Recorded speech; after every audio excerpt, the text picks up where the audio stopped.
Okay, so I'm preparing a talk on, how sometimes I complain about how disappointed I am with women leaders today. I was preparing a talk about how disappointed I am actually with American black leaders. Not that I am not disappointed with white leaders, but I was thinking about how it all started with the O.J. Simpson trial in 1995, and how at the moment it seems as if all black Americans in power, in some sort of leadership role, seem to be with the powerful rather than the powerless. And it is a difficult subject because obviously people are going to misinterpret my intention. My point was, I'm preparing this, okay? I'm not going to talk about this today because I'm not quite ready for it. But I find it difficult to understand how people who have suffered, who have been touched by suffering and humiliation, do not seem to empathize with those who are suffering, or they don't seem to be. I'm sure there are many reasons and so on, but anyway, I was thinking about that, okay, and I'm not at all ready to deal with it yet. But I went to my little library here, and I was looking through things, and you know how sometimes you forget that you have books that you have never read? I have quite a few of those, because I told you that I like going to secondhand bookstores, and there are lots of them where I live. And sometimes I just buy these books because I see that it is an important book that I should read. And in this particular secondhand bookshop, it's only £1.99 or £3 or whatever it might be, and I get it. And then for some reason I don't read it. I have a lot of books that I haven't read. I buy them wanting to read them. But anyway, one of them that I found today was one that I knew I had. And it is a very old book. Can I show it to you?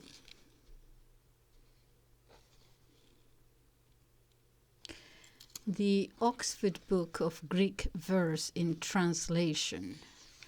And this is from the Oxford Clarendon Press, my goodness. And it was published in 1938. Okay, and I knew I had it, but I had it as a sort of a reference book. Perhaps sometimes I would go to it. I don't think I ever did, and I did today for the first time because I was thinking of something else, and I found quite a few epigrams, little sayings, proverbs, little poems that I thought, my goodness, I should actually share this with you, because they're quite interesting. Look at this, just for a taste of it, okay? Just for a taste of it, listen to this. This is from Menander. Menander was, let's see. Menander was from the year 343 to 293 BC, okay? So this is all before Christ. And this is the little poem, one of the little poems that this is a compilation of different authors. And this one says, for example, "My son, you do not see how everything that dies by its own corruption. All that injures is within. Rust is the poison of iron, moths of wool, and worms of wood. In you there is a poison most deadly, which has made you sick to death and makes and shall make envy."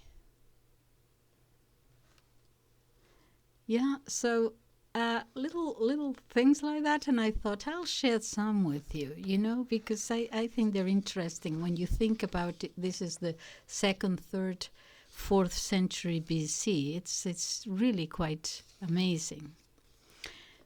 Look at this other one. This one is from Philetas. That's the author.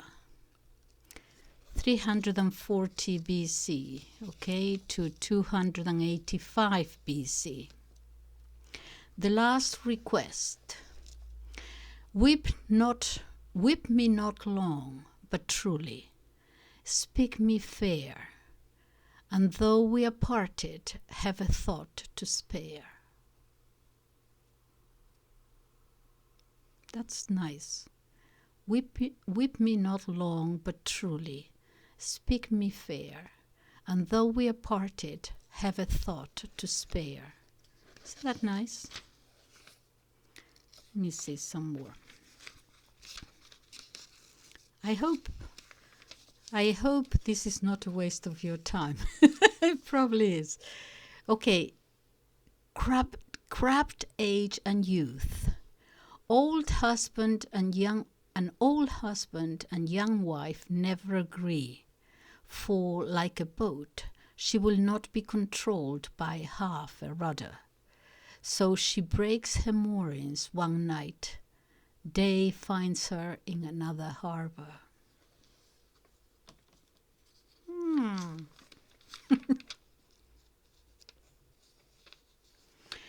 This is a little bit longer.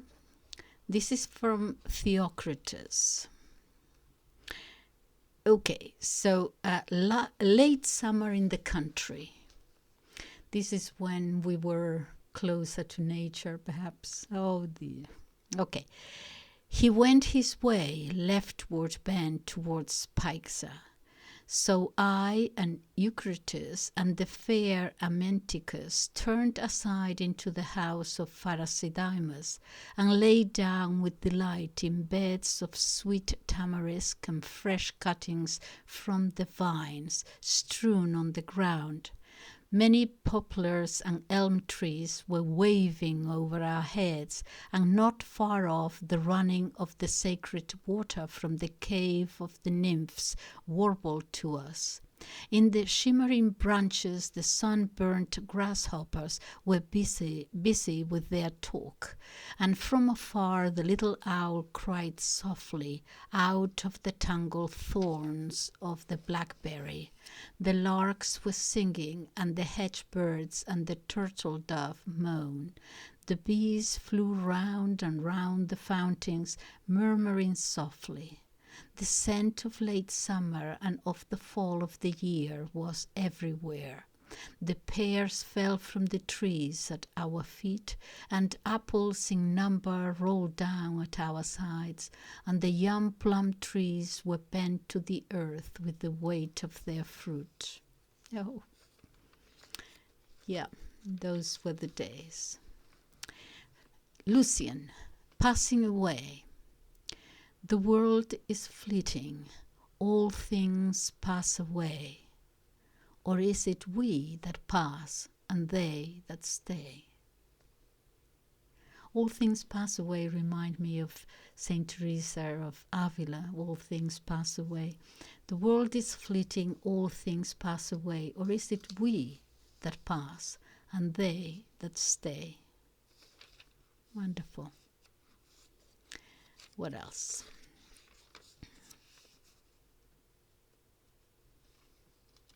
Freedom.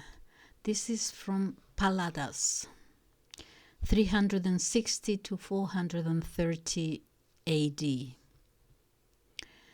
I'm done with hope and chance. Oh, never again I'll fear those cheats. I am to haven come. A poor man I, yet freedom shares my home, and wealth that mocks the poor man I disdain.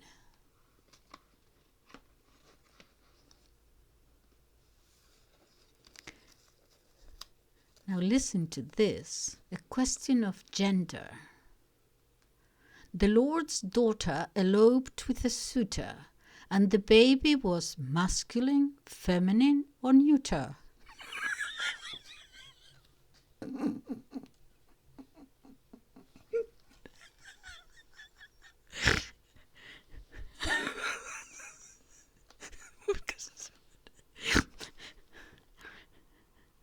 This is from the 5th century. The Lord's daughter eloped with the suitor, and the baby was masculine, feminine, or neuter? From the same Palladas. What is man? Remember, O man, how your father made you, his son. Then you will cease from your boasting and put it by. In Plato's dreams was this idle fancy begun. He called you immortal, a creature sprung from the sky. You are made of dust. Are you proud of that? So a man might deceitfully dress up the truth in a lordlier name. But if you would know what you are, why then you began your life in unquenchable lust and a drop of shame? I thought of original sin, disobedience to God, but he adds, your life began with unquenchable lust and a drop of shame. Naked I came. Naked I reached the world at birth. Naked I pass beneath the earth. Why toil I then in vain distress, seeing the end is nakedness? Oh dear. Okay, so these are all very talking about life and death and things. Okay, let me see if I can find something else.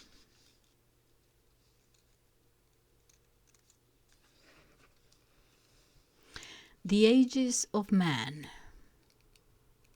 Sweat in youth, thought in middle years, prayer in age. This is Hesiod. My goodness. Hesiod is, where is he from? 4000 BC, even more. Let me just check it here. Don't know where he is. Never mind, his can't find it at the moment. Okay. All right, let me see something else.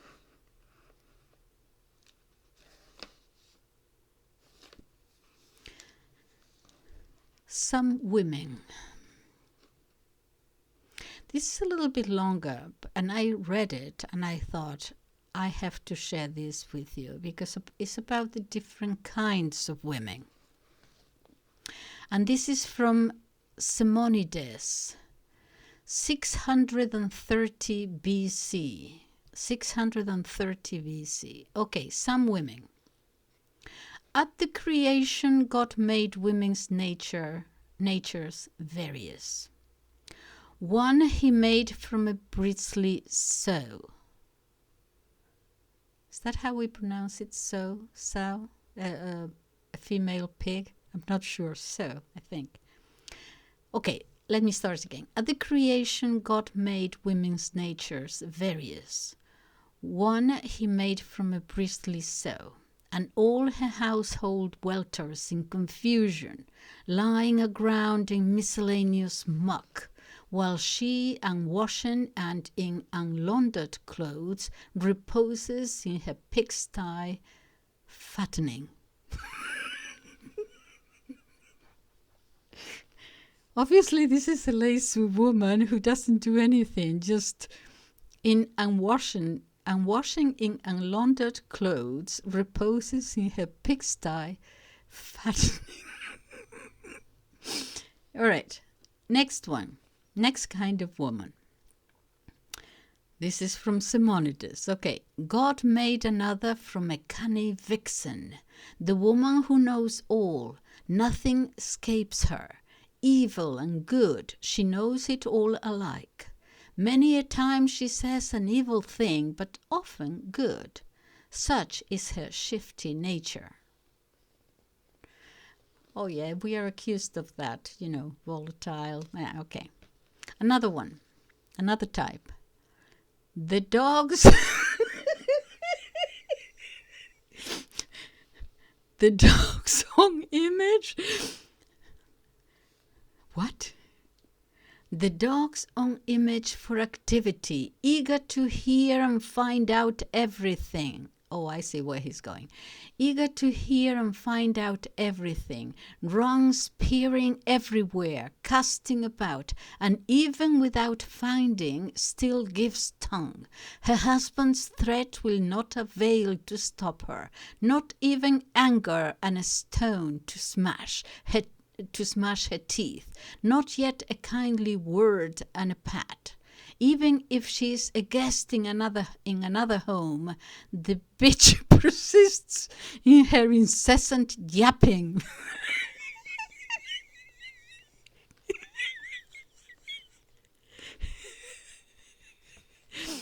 Meddling in everyone's affairs. But I mean, he doesn't have to go all the way to being a dog's own image. A dog's own image for activity, eager to hear and find out everything, runs peering everywhere, casting about, and even without finding, still gives tongue.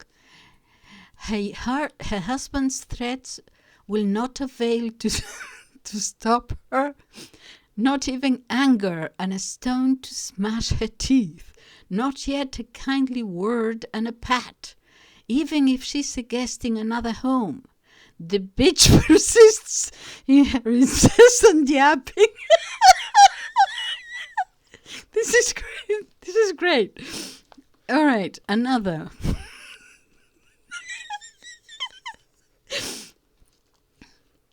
The heavenly ones molded a woman of earth and gave her to a husband, incomplete. She lacks the knowledge of both good and evil. The only work she understands is eating. What? The only work she understands is eating. Not even when she's chilled by wintry weather does she bestir herself to move to the fire. Oh, the lazy one. All she understands is eating. So far we've been, a sow and a dog and a vixen. Okay, next one. Another is the sea and double-natured. One day she saw laughter and radiance. A stranger seeing her at home would praise her. There is no finer woman in existence anywhere in the earth, nor lovelier. Another day she cannot be approached or looked upon. She is maniac, berserk, like mother dog above her whelps. Implacable she is to all alike. A stumbling block to enemies and friends. She is the sea, it lies in kindly calm, often in summertime, a boundless joy to sailors.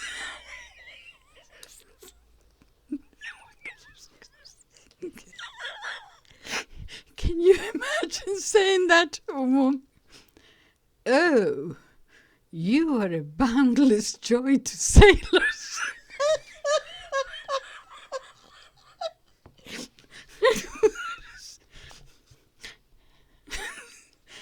A boundless joy to sailors. Yet it often turns to madness. Sweeping along in thunder-shouting billows, this woman has a kindred temperament. She has a nature like the fickle deep. though she's a boundless joy to sailors. All right, the last one, I think. And one, a bee. Fortunate man who gets her. In her alone blame finds no resting place. She makes a life fertile and prosperous, bearing a noble and illustrious stock. She reaches age in the love of a dear spouse. She grows in good repute among all women, and is invested with a heavenly grace. Her pleasure is not sitting among women when they tell tales of love and venery. Such a woman is a bounty given to man by God. She is the best and wisest wife. Well, thank God for that. The PCB. Oh dear. Okay, let me move on.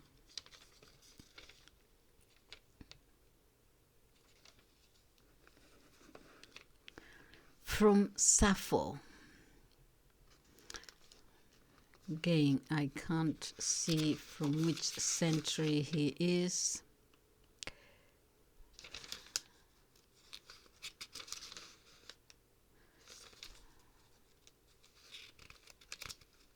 Never mind, okay. Wedding songs. The bride. Maidenhood, O maidenhood, where art thou flown away from me? And maidenhood replies, never again shall I come back, never again back to thee. Yep.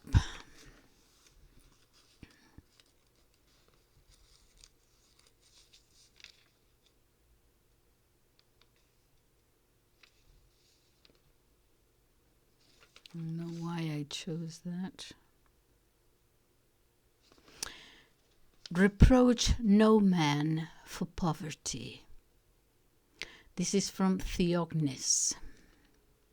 Rail not at grinding poverty, nor curse a man hard driven for his empty purse. As dips the balance, sues from day to day, gives great possessions or takes them all away. If not for the grace of God, I guess.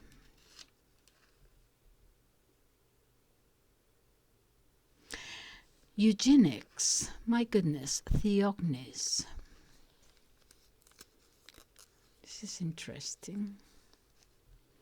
Ram, ass and horse, my dear friend Kyrnos, we look over with care and seek good stock for good to cover. And yet the best men make no argument but wed for money runts of poor descent. So too a woman will demean her state and spurn the better for the richer mate. Money is the cry. Good stock to bad is wed, and bad to good, till all the world's cross-bred.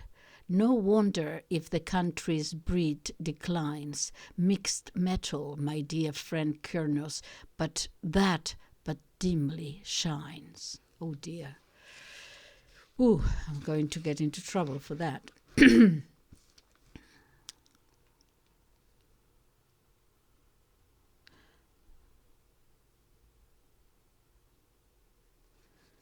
Okay, an oath.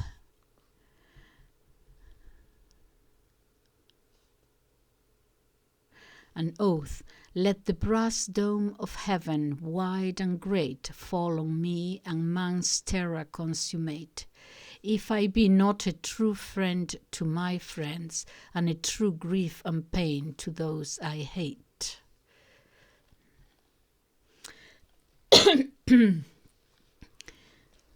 A warning by Theognis. Put money in thy purse. Save up. Your very death won't dim an eye if none perceive a heritage put by. Let me read that again. Save up your money. Your very death won't dim an eye if none perceives a heritage put by.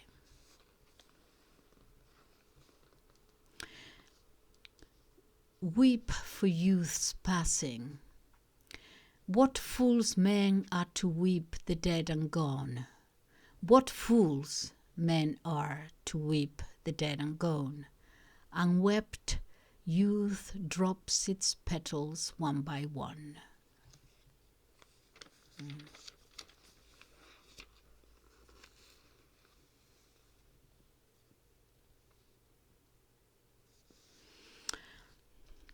On a graveside, this is from Simonides.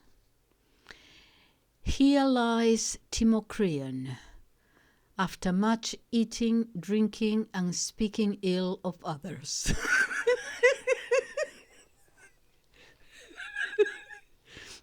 On a gravestone. Here lies Timocreon, after much eating, drinking, and speaking ill of others. Okay, let's see.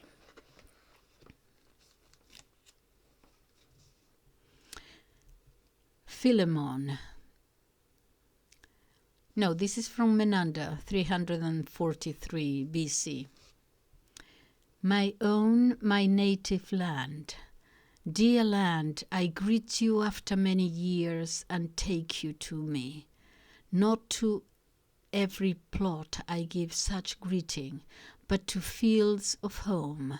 The ground that nurse me is to me divine.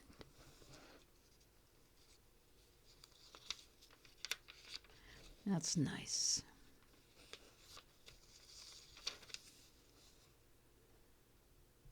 Okay, I think that's all I have. I hope you have enjoyed it. Thank you for listening. Bye-bye.